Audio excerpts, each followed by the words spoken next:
this is Trinisha Cottrell, and today I wanted to talk about forcing his hand. So, what made me think about forcing his hand is earlier today, I had a conversation with one of my family members, and we were talking about how, some of the things that we wanted to happen in our life or some of the expectations that we had for our lives. And it allowed me to really start to think about the things that I wanted and how, even like, now when things don't work out the way that I want them to, I don't always understand why God is doing it. I know He's doing it for my benefit, but I always feel like, man, if this could happen, that would be amazing. Or it would be cool if this could happen, not amazing, because I don't know what God's protecting me from, so I'm not gonna call that amazing. But but I would be like, oh my gosh, it would be so cool if this could happen this way. Or, if this person could be this. But you can't make someone something they're not. And it made me think about how times back before I rededicated my life to God, I wanted to feel like I could force God's hand. I could put him in a proverbial corner and like make it seem as if, oh, I'm not going to do this if you're not going to do that for my life. Like as if I had control over God. Or as if I did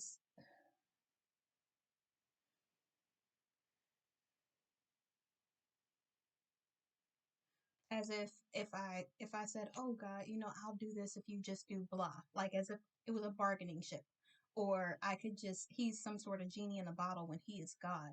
So it was really weird that I even thought like that in the first place. Now looking back at it, and it really made me feel like the word that or the phrase that I would use to describe something like that is forcing his hand because that's something that I feel like a lot of us have the power to do.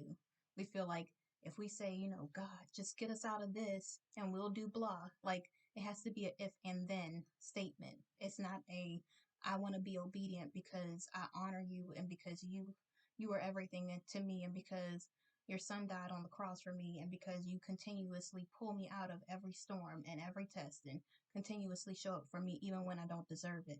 It's more like a well, God, if you do this, then I'll do this. Or, if you just let me have this one thing that's not good for you, it's toxic for your environment, it's toxic for your heart, your mind, body, your soul.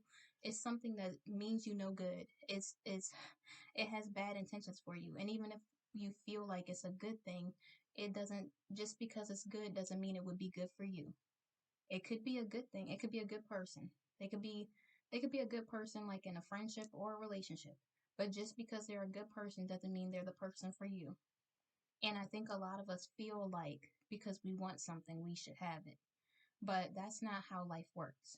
And it's not easy when you're in the situation. When you're in it, you feel like, I want this. It doesn't make any sense why I can't have it. But we don't get everything that we want. We get what God intended for our life. And because we want to be more like Him, it becomes the thing that we want. It's not just you have a checklist of things that God has to check off for you when He doesn't need us. He wants us, but He doesn't need us. He would love to have us be obedient and to honor Him and respect Him and be obedient to His word. But we all have free will. So when we are having hope, when we have faith, it's because we want to be more like Him. We want to follow Him. And so it just, it made me really, really think about all of those things that I used to say. And even now, I'm not going to front and pretend like I'm just this perfect Christian. I even have moments now where I will meet someone, or it'll be like a new friend or something else, or it'll be a situation where I'll be like, well, how come I couldn't have this? Or I would want this. And just because I want it doesn't mean that's what God's going to give me. It unless it's for the glory of the kingdom or something that's going to benefit God.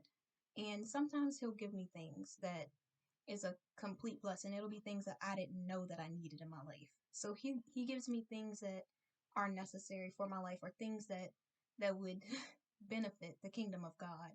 It's not something that's solely benefiting me because I'm being completely selfish.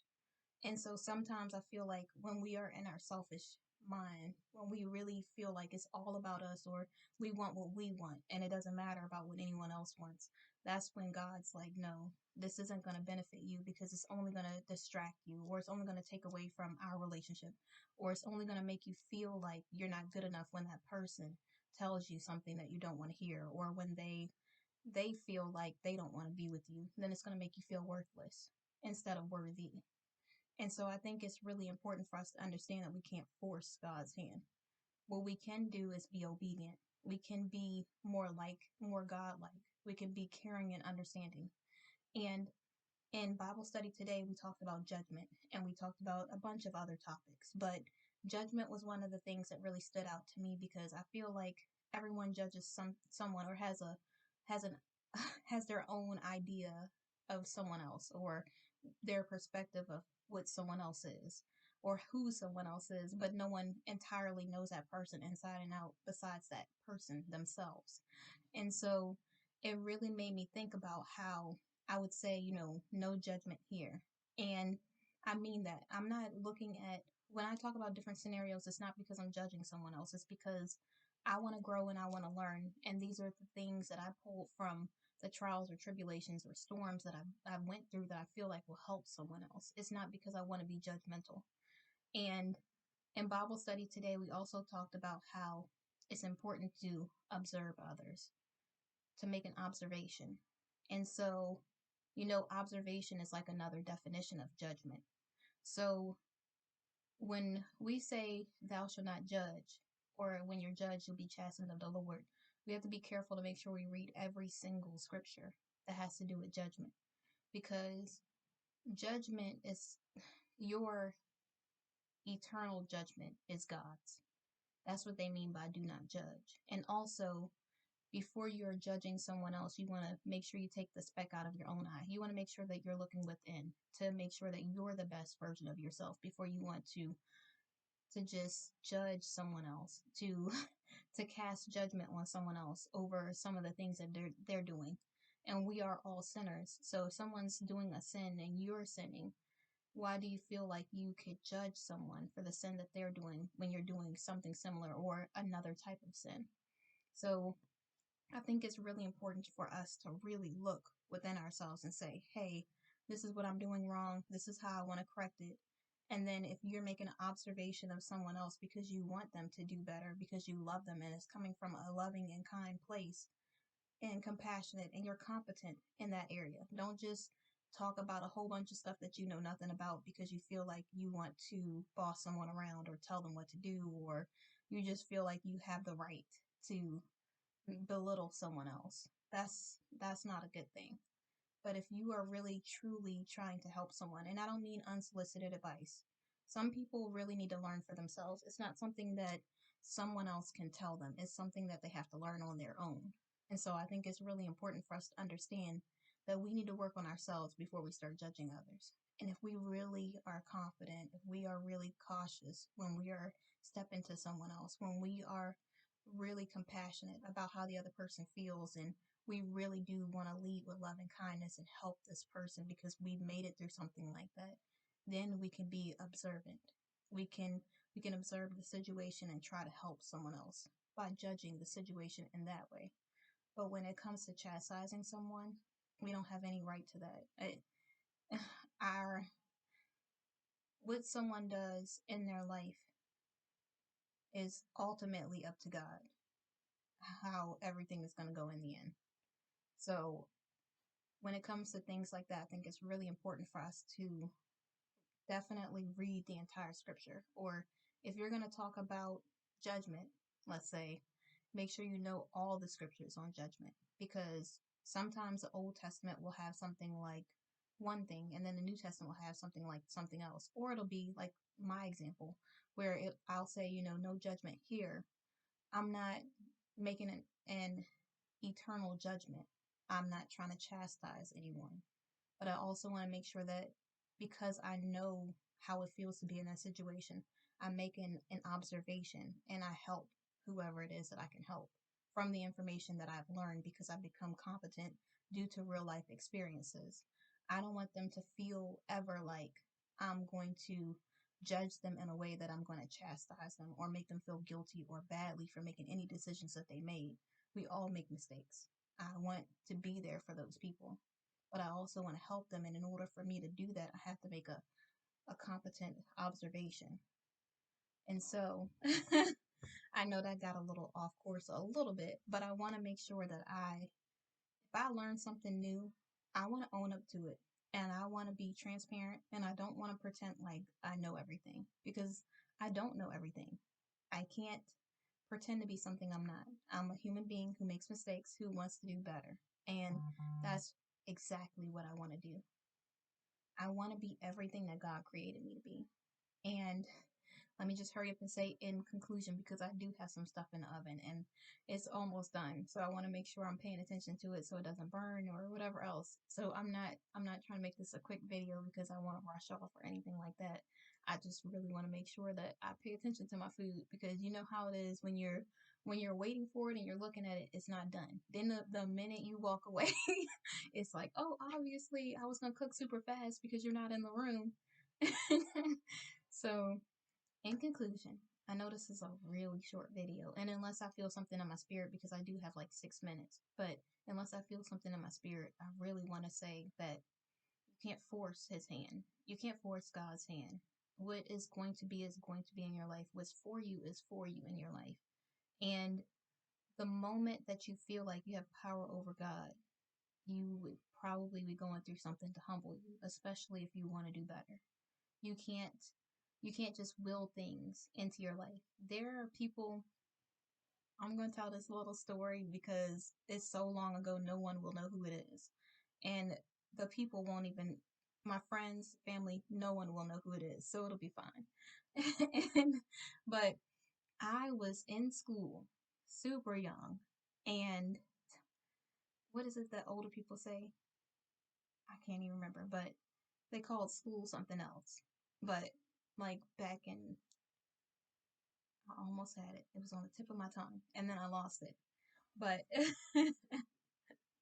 but I was in school really young, and I had this crush on this guy. I was just like, oh my gosh, I just and then I was like actually praying about it too. This is how bad it was. You can't pray for stuff like this. I mean, it's just either God ordained or it's not. You can't just pretend like something is what it isn't.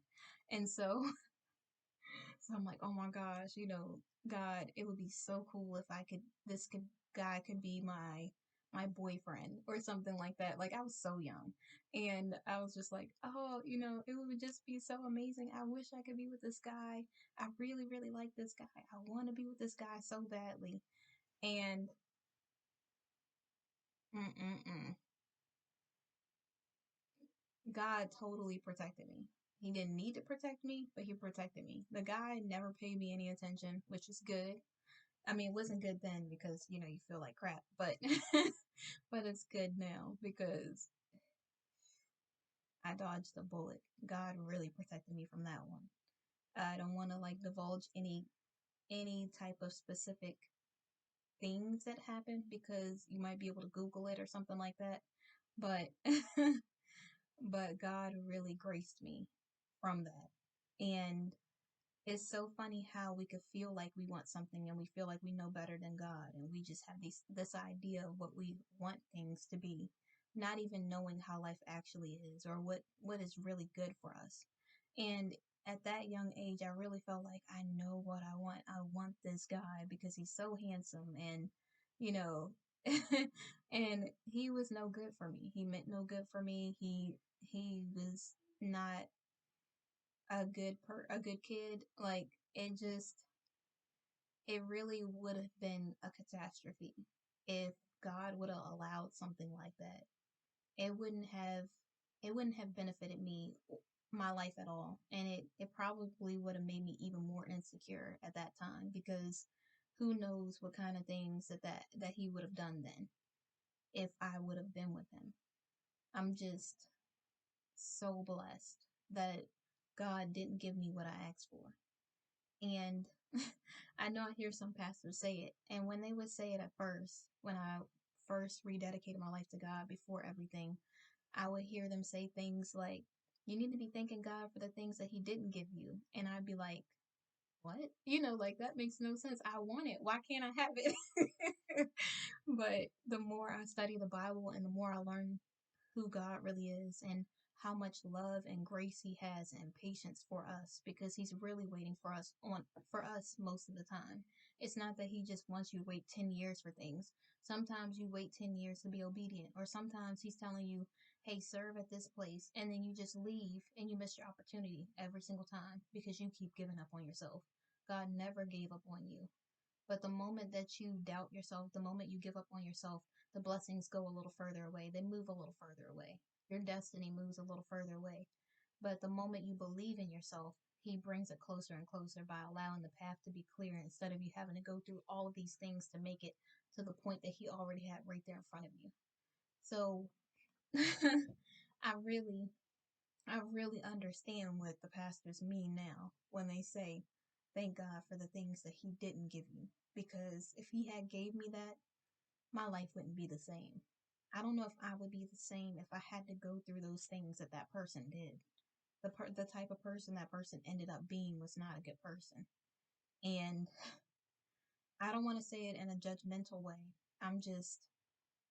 I would have never expected something like that from that person. I would have never expected things to happen like that in that person's life. And I would have been in the middle of all of that.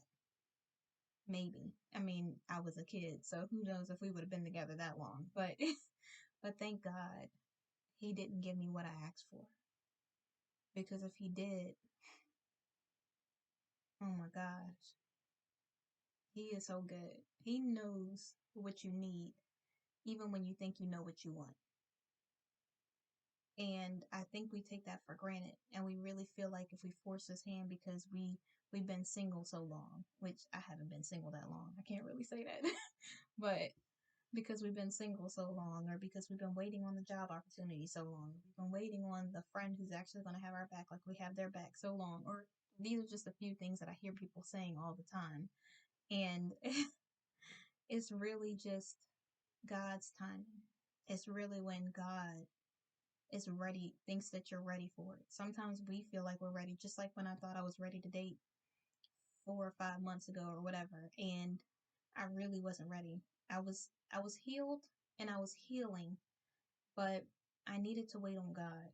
I didn't need to do things just for my benefit and just because I felt like this was going to be good for me. I really needed to do things because they were going to be good for God and his timing when he needed me to do it, because there were things that he had to break off of me. There were things that I had to accomplish before he could allow someone else in my life like that. And sometimes we feel like we know better than God because we feel like we're ready. But God's saying, you're not done yet. And am I thinking about food? Yes. That's why I said we're not done yet. But really, it's exactly like that.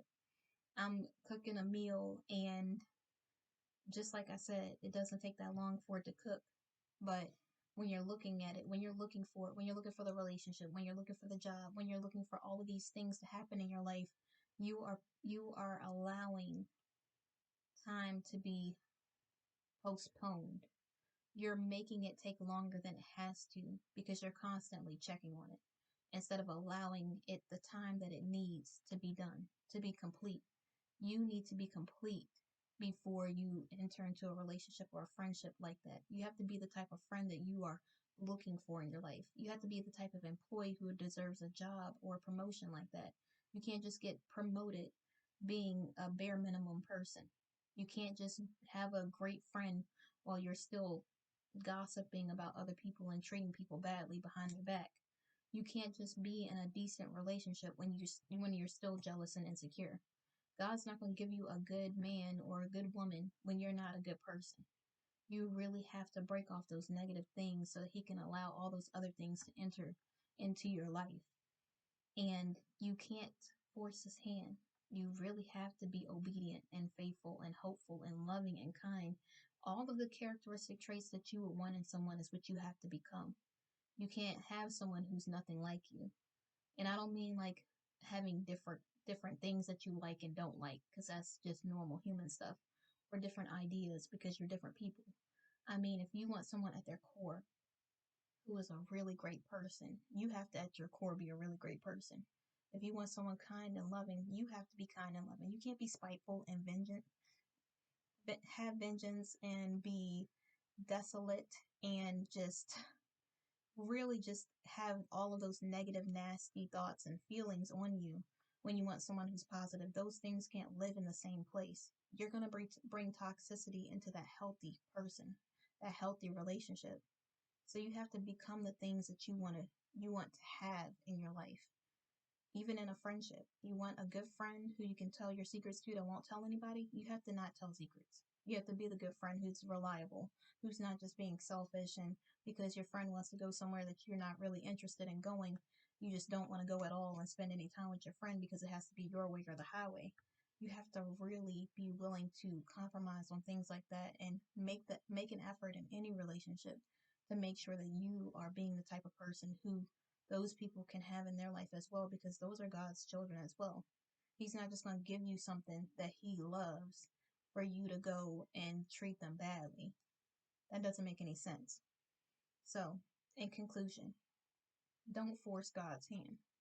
Make sure that you are being patient and kind and loving. Make sure that you are doing what you need to do.